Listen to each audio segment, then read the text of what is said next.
my first attempt to become a full-time content creator. So in March 2025, I was employed again. મને શ્વાસ લેવાનો જ time નહોતો મળતો. રિઝાઇન તો આમ રમતા કરી દઉં છું બધી જગ્યાએ. I am so glad કે મારી ગૂગલમાં જોબ ના લાગી. So in September, I was unemployed again. I lost 10,000 followers.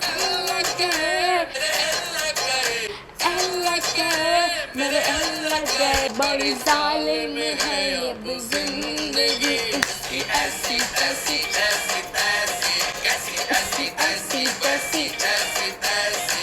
કેમ છો મારા ભાઈબંધો અને એની વાલી બેનપણીઓ? 2025 પતવા આવ્યું છે અને મારે ખાલી એક જ વસ્તુ કહેવી છે કે હાશ જાન છૂટી. પણ આમ જોવા જઈએ ને તો મારા બધા વર્ષ ખરાબ જ થાય છે. મને એવું લાગે છે કે મારી જિંદગી જ ખરાબ છે અને હવે હું જ્યાં સુધી મરીશ નહીં ને ત્યાં સુધી મારે મહેનત કરવી પડશે અને મારે મહેનત નથી કરવી. મને કોઈ જ્યોતિષી બાબાએ એવું કીધું હતું કે 2025માં તો તારી લાઈફ સેટ થઈ જશે, તને લાઈફ પાર્ટનર મળી જશે, લગ્ન થઈ જશે, ગાડી વાડી લઈ લઈશ. બાબા ક્યાં છો તમે? I am still single, not rich for sure, and life set તો મારી દૂર સુધી નથી થઈ. બાબા આઈ એમ કમિંગ ફોર યુ. જાન્યુઆરી 2025 ની વાત છે. હું મારી જિંદગીમાં કંઈ જ નહોતી કરતી. હું કોન્ટેન્ટ નહોતી બનાવતી. Even though I was free the whole time. હું કોઈ જાતની નોકરી નહોતી કરતી. હું કોઈ જોબ શોધવાની મહેનત પણ નહોતી કરતી. હું વર્કઆઉટ નહોતી કરતી. હું મારા ફ્રેન્ડ્સ લોકોને નહોતી મળતી. હું મારી જિંદગીમાં કાંઈ જ નહોતી કરતી. So as a part of Get Your Shit Together program, the first thing I did was to prioritize my health. Because મને એક વસ્તુ રિયલાઇઝ થઈ ગઈ કે bro, A, I'm getting old, B, I live alone. હું મારા ફેમિલીથી બહુ જ દૂર રહું છું and I don't have anybody else to take care of me. તો હું મારી હેલ્થનું ધ્યાન નહીં રાખું તો કોણ રાખશે? And if I stay single my whole life, at least I should be able to take care of my health, right? So the first thing that I did was join yoga classes and aerobics classes, and I decided કે I will stay consistent. કેમ કે હું જિંદગીમાં કંઈ બીજું કામ નથી કરતી તો એટલીસ્ટ હું વર્કઆઉટ કરું, right? And that was the only good thing I did in January. Second thing I realized is કે ભાઈ કોન્ટેન્ટ ક્રિએશનનો કાંઈ ભરોસો નથી. મને કોન્ટેન્ટ બનાવવાનું મન થાય પણ ખરા, ના પણ થાય, but I have to do something about my career, right? મેં IIM થી MBA કર્યું છે, મેં ડિગ્રી પણ વેસ્ટ કરી, હું એમેઝોનમાં જોબ કરતી હતી, મેં જોબ પણ છોડી દીધી, હવે મારો યર ગેપ પણ થઈ ગયો છે, હું કોન્ટેન્ટ પણ નથી બનાવતી. Bro, you need to figure this out. So at that time I realise કે ભાઈ આ કોન્ટેન્ટ ક્રિએશનનો કાંઈ ભરોસો નથી. એટલીસ્ટ હું આટલું બધું ભણી છું, let me put my degree to some use. So I made a CV and I started looking for a job. But એક વસ્તુ I was very sure about કે I don't want to get into like regular corporate roles. અગર હું પાછી job પણ કરું છું તો I want to get into media roles જ્યાં હું મારી ક્રિએટિવિટી એન્ડ MBA સ્કિલ્સ બંનેને યુઝ કરી શકું. સો in January I started applying everywhere and guess what? I did not get a single interview. તો આવી રીતના મસ્તીમાં જાન્યુઆરી નીકળી ગયો. મારી પાસે પૈસા ના આવ્યા, બ્રાન્ડ ડીલ્સ ના આવી, ફોલોવર્સ ના આવ્યા, ઓપોર્ચ્યુનિટીઝ ના આવી, મારી પાસે જોબ પણ નથી, કોઈ ઇન્ટરવ્યૂઝ નહોતા. આઈ વોઝ લાઈક કે મારી જિંદગી તો ડાઉનફોલમાં જ જાય છે. The pressure was increasing day by day. Only good thing that was happening કે ભાઈ મેં વર્કઆઉટ કરવાનું ચાલુ કરી દીધું હતું તો થોડી ઘણી મેન્ટલ હેલ્થ ઠીક રહેતી હતી. તો ફેબ્રુઆરીમાં મારી એકચ્યુઅલી ફાટી કે ભાઈ મારે મારા કરિયરનું કંઈક કરવું જ પડશે. મારા માથા ઉપર એજ્યુકેશન લોન છે અને મારા મા બાપ તો અમીર છે જ નહીં. સો I made 10 different version of my CV. હું તમને મારા CV બતાવીશ ને તો તમે વિચારશો કે એક જ છોકરીનું CV છે. એક ટાઈપની જોબ માટે 4 અલગ CV. જેવો રોલ એવું CV, જેવી કંપની એવા answer. So I started working my ass of because I was like કે ભાઈ જોબ પણ નહીં મળે તો હું શું કરીશ મારા કરિયરમાં. So after making some logical changes in my CV, I finally got my first interview. And guess the company who gave me an interview after my really long break? Google. Now you already know કે મને ગૂગલમાં નોકરી નહીં મળી because અત્યારે હું ગૂગલમાં કામ કરતી હોત. But getting an interview call from Google really boosted my confidence. Basically it was not for Google, it was actually for YouTube. And if I would have gotten into that role, હું યુટ્યુબના creators manage કરતી હોત યુટ્યુબના એન્ડથી. તો basically account manager વાળો role હતો. Really interesting role, right? At that time તો મને એવું હતું કે ભાઈ Google is my only chance. મને કોઈ બીજી કંપનીમાંથી કોલ નથી આવ્યો. જો મને આ જોબ નહીં મળે તો હું શું કરીશ? So I started working my ass off for the interviews. અને ગૂગલમાં 5 ઇન્ટરવ્યુ હોય અને guess what? After 3 interviews I was rejected. તો હું પછી સાવ દુઃખી થઈ ગઈ કે ભાઈ હવે હું શું કરીશ. But one good thing about Google is કે એ લોકો તમને રિજેક્ટ કરશે ને તો પણ એ લોકો તમને ફીડબેક આપશે કે તમે કયા રીઝનથી રિજેક્ટ થયા. તો મારા રિજેક્શન કોલમાં મેં પૂછ્યું કે ભાઈ કેમ રિજેક્ટ કરી, મારા બધા ઇન્ટરવ્યુઝ તો સારા ગયા હતા. તો ઇન્ટરવ્યુઅર સેડ કે હા તમારી સ્કિલ સેટ બરાબર છે, તમારો ટેલેન્ટ બરાબર છે, તમારું એજ્યુકેશન બરાબર છે, but we were looking for somebody with exact same experience. તો મારો કોન્ફિડન્સ થોડોક બૂસ્ટ થઈ ગયો કે ચલો આપણા સ્કિલ સેટમાં તો કઈ પ્રોબ્લેમ નથી, ક્યાંક ને ક્યાંક તો લાગી જ જશે આપણી નોકરી. So after Google rejected me I actually started getting calls from all the media agency. પણ હું એમેઝોન લેવલની સેલરી માંગતી હતી અને મીડિયા એજન્સીમાં કોઈને ફરક નથી પડતો કે તમે IIM થી છો. મીડિયામાં તો એક્સપિરિયન્સ મેટર કરે છે. તો મારે જે લેવલની સેલરી જોતી હતી એ લેવલનો મારી પાસે એક્સપિરિયન્સ નહોતો અને હું એમેઝોન થી ઓછી સેલરીમાં તો કામ નથી જ કરવાની ને. That would have been a real downfall. તો મને ઇન્ટરવ્યુઝ તો આવવા લાગ્યા હતા પણ મારી સેલરી ક્યાંય મેચ નહોતી થતી. So after a lot of attempts one company finally matched my salary and I was like okay જે થવું હોય થાય, હવે આપણે આ જ કંપનીમાં કામ કરશું. So in March 2025, I was employed again. So I got into a media agency. બહુ જ સારો senior level નો રોલ હતો. I was directly working with the CEO and the founder of the company. I was leading a team of 7 people, 7 Gen Zs, okay? So suddenly જે છોકરી 1.5 વર્ષથી કંઈ કામ નહોતી કરતી એના ઉપર આટલી બધી રિસ્પોન્સિબિલિટી આવી ગઈ. બટ બીકોઝ મારી એટલી બધી ફાટી પડી હતી મારા કરિયરને લઈને, I was like કે નહીં, I need to give my 100% to this job. But media એજન્સીમાં કામ કરવું is a totally different than typical corporate experience. તો પહેલો 1 મહિનો તો હું ગાંડી થઈ ગઈ. એટલું બધું કામ, કોઈ રોલ્સ ડિફાઇન નહીં અને 5 દિવસ રોજ જ ઓફિસ જવાનું. તો જે છોકરી 1.5 વર્ષથી કાંઈ નહોતી કરતી, જેનો કોઈ બોસ નહોતો, જે જલસા કરતી હતી, સડનલી 7 લોકોની ટીમ હેન્ડલ કરે છે, ડાયરેક્ટ CEO સાથે કામ કરે છે અને પહેલી વાર મીડિયામાં કામ કરે છે. તો she doesn't know how things work. So it's safe to say કે જેવી મારી જોબ લાગી એવું મારું શેડ્યુલ ટાઈટ થઈ ગયું. મને શ્વાસ લેવાનો જ ટાઈમ નહોતો મળતો. મારું યોગા ક્લાસીસ બંધ થઈ ગયું, મારું કોન્ટેન્ટ ક્રિએશન તો આમ પણ બંધ હતું. પણ હવે મારે એકચ્યુઅલી કંઈ બનાવવું હોય ને તો પણ હું બનાવી નહોતી શકતી. તો મારી લાઈફ એકદમ પેક થઈ ગઈ હતી. બટ તો બી આઈ વોઝ લાઈક કે નહીં this is a good career opportunity. Content ક્રિએશનમાં તો આપણા કંઈ ધડા નહોતા, તો તું આ ફોકસ કર, આ જોબમાં ફોકસ કર. હવે તો જોબમાં મારા પહેલા 3 મહિના ક્યાં નીકળી ગયા કંઈ ખબર જ ન પડી, કેમ કે ટાઈમ જ નહોતો કંઈ બીજું વિચારવાનો. તો આવી રીતના મારું અડધું વર્ષ નીકળી ગયું. આઈ સ્ટાર્ટેડ લૂઝિંગ ફોલોવર્સ ભાઈ.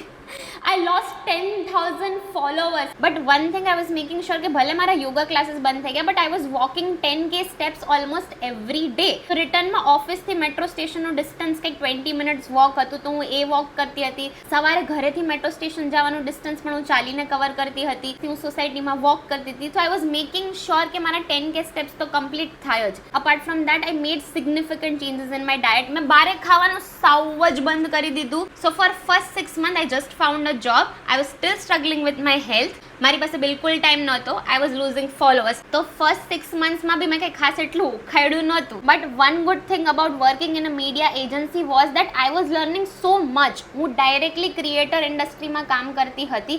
તો મને એ વસ્તુ ખબર પડી ગઈ કે આખો ક્રિએટર બિઝનેસ કઈ રીતે કામ કરે છે, કેવા ટાઈપના ક્રિએટર્સને કેવા કોલાબ્સ મળે, કેવી રીતનો કોન્ટેન્ટ બનાવવો જોઈએ, full time content creators function કઈ રીતે કરે, ફાઇનાન્સીસ કઈ રીતે મેનેજ કરે. So basically I was learning so much every day. કંપનીમાં બહુ જ પોલિટિક્સ હતું, ટોક્સિસિટી હતી and I am very bad at this. હું બહુ જ સ્ટ્રેટ ફોરવર્ડ પર્સન છું, મને આવી બધી ગેમ્સ નથી સમજાતી. So I was really struggling with my mental health. But because મને આટલું બધું શીખવા મળતું હતું, આઈ વોઝ લાઈક કે નહીં I should stick two this job. Now July was actually a turning point in my life કે મને છે ને જુલાઈમાં બહુ બધી બ્રાન્ડ ડીલ્સ મળવાની ચાલુ થઈ. સો in July and August I were doing 2 jobs સાઇમલ્ટેનિયસલી. 5 દિવસ તો હું ઓફિસનું કામ કરતી જ હતી. પછી રાતના 9-10 વાગે ઓફિસથી આવું એટલે હું સ્ક્રિપ્ટ લખું, વીકેન્ડમાં હું શૂટ કરું. સો જુલાઈ અને ઓગસ્ટમાં આઈ વોઝ સો સ્ટ્રેચ્ડ. મારી ફાટી પડી હતી. But after working in a media agency for 5 months મને એક વસ્તુ રિયલાઇઝ થઈ ગઈ કે I was not really bad at content creation. બહુ બધા ક્રિએટર્સ, ઇન્ફ્લુઅન્સર્સ, એક્ટર્સ સાથે કામ કર્યું અને રિયલાઇઝ કે જો આ લોકો કરી શકે છે તો હું તો કરી જ લઈશ. So in August I realise that I was not a bad content creator. I lacked dedication, discipline and consistency and થોડું better finance management. So after giving it a lot of thought, talking to friends and talking to some seniors, I realise that content creation was anyway a better career option for me rather than working in this toxic media agency for not great salary. Even though એ લોકો Amazon કરતા વધારે salary આપતા હતા, it was not worth my mental health. So after realizing my potential and learning how a full-time content creator should function, one fine day I just resigned. Resign તો આમ રમતા રમતા કરી દઉં છું બધી જગ્યાએ. સો ઓગસ્ટમાં મેં રિઝાઇન કરી દીધું. મારો 1 મહિનાનો નોટિસ પીરિયડ હતો. હવે આ 1 મહિનામાં મેં જો સોલિડ પ્લાનિંગ કરી છે, crazy. I'm so proud of myself. I finally put my MBA degree to some use and started planning my full-time content creation journey again. First thing I did was to save money and manage my finances for next 6 months because મને survival લેવલનું કોઈ stress જોતું નહોતું. I was like કે હવે હું ફૂલ time content કરું છું તો 6 મહિના સુધી મારે એવું નથી વિચારવું કે ક્યાંથી પૈસા આવશે ક્યાંથી નહીં આવે. I should focus on quality rather than money. Second thing I did was I hired a team member and I gave that guy the responsibility to make me work. તો એનું કામ હતું કે મારી પાસે કામ કરાવડાવવાનું. So he made sure that I stay disciplined. I make the right quality of content. Media એજન્સીમાંથી પણ હું એટલું બધું શીખીને આવી હતી કે મને એ ખબર પડી ગઈ કે મારે કેવી રીતનો કોન્ટેન્ટ બનાવવો જોઈએ. Finally I was putting my MBA learning, media learning, personal learning, everything to use. Third thing I did after I left my job was to start yoga classes again because oh my god, nothing is more important than health. Plus મેં યોગા ક્લાસીસની સવારની batch join કરી હતી તો સવારે time પર આપણે ઉઠી જ જવું પડે તો મારું એક રૂટીન પણ સેટ થઈ ગયું. Fourth thing I did was to join improv classes. Improv is basically unscripted form of comedy જ્યાં તમને બહુ બધું ક્રિએટિવ શીખવા મળે, impromptu comedy શીખવા મળે. So that also helped me with my writing skills and content creation. So basically I planned everything before I left my job for the second time. I failed in my first attempt to become a full-time content creator because I was not at all disciplined. I was not focused. હું એને ખાલી hobby તરીકે લેતી હતી. But this time I'm making sure that I take this seriously and I take this as a business and not just a hobby. And that's why I'm making this video. બાકી હું આટલી બધી મહેનત ક્યાં પહેલા કરતી જ હતી. So in September I was unemployed again. But I did not waste a single minute. સપ્ટેમ્બરમાં મેં એટલો બધો કોન્ટેન્ટ બનાવ્યો છે, મેં એટલી બધી બ્રાન્ડ સાથે કામ કર્યું છે, ઓક્ટોબરમાં મેં એટલી બ્રાન્ડ સાથે કામ કર્યું છે, November December is bit slow but I made sure my finances are in place. I actually started a YouTube channel and it is going really well. We have 38,000 subscribers right now and I hope આ video પછી subscribers વધે તો subscribe કરજો. I finally gave a structure to my life. My health started getting better. I lost a lot of weight. Content creation માટે એક solid strategy બનાવી મેં. Started to work on my looks and outfits because I work in a show business. જો દિખતા હોય બિકતા હોય તો મને મારા લુક્સ પર કામ કરવું જ પડે. See, આ નવા કપડાં પહેર્યા છે મેં. પહેલા હું ઓવરસાઇઝ ટી-શર્ટ પહેરીને બેસી જતી હતી કેમેરાની સામે. But look at me now. I finally found a direction in my career and that is the gift I'm giving to myself this year. And I feel nothing is more important than this. Just this year in January I was crying to get a job and by December 2025 I've done a job. I left my job. I started full-time content creation again. I took a sponsored trip with my mom. I went to Isha Foundation, learned a lot about meditation. I'm going on 2 trips in December. બહુ જ જલસા કરવાની છું. તમે આ video જોતા હશો ત્યારે હું ઓલરેડી પહાડોમાં ફરતી હોઈશ. હું ગોવા પણ જાઉં છું. Basically first 10 months of this year were really crazy but I'm so grateful because every experience has shaped me into the person that I am today. I'm so glad કે મારી ગૂગલમાં જોબ ના લાગી because એ જોબ છોડતા પહેલા તો 1000 વાર વિચાર્યું હોત, કદાચ મેં છોડી પણ ના હોત ને આ વિડીયો પણ ના બનતો હોત. I also got my first YouTube check recently. Crazy!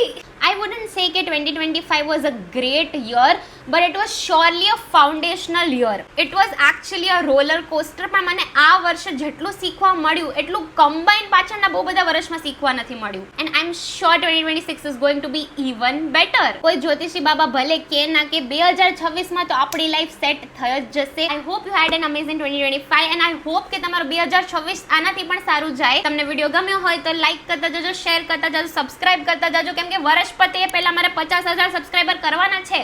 હવે હું ફૂલ ટાઈમ કોન્ટેન્ટ ક્રિએટર છું, આમાંથી જ પૈસા કમાઈશ તો ફટાફટ એ બટન દબાવજો. આવી જ રીતના સપોર્ટ કરતા રહેજો અને ડિસેમ્બરમાં થોડાક જલસા કરજો ભાઈ. ચલો આવજો. જય શ્રી કૃષ્ણ.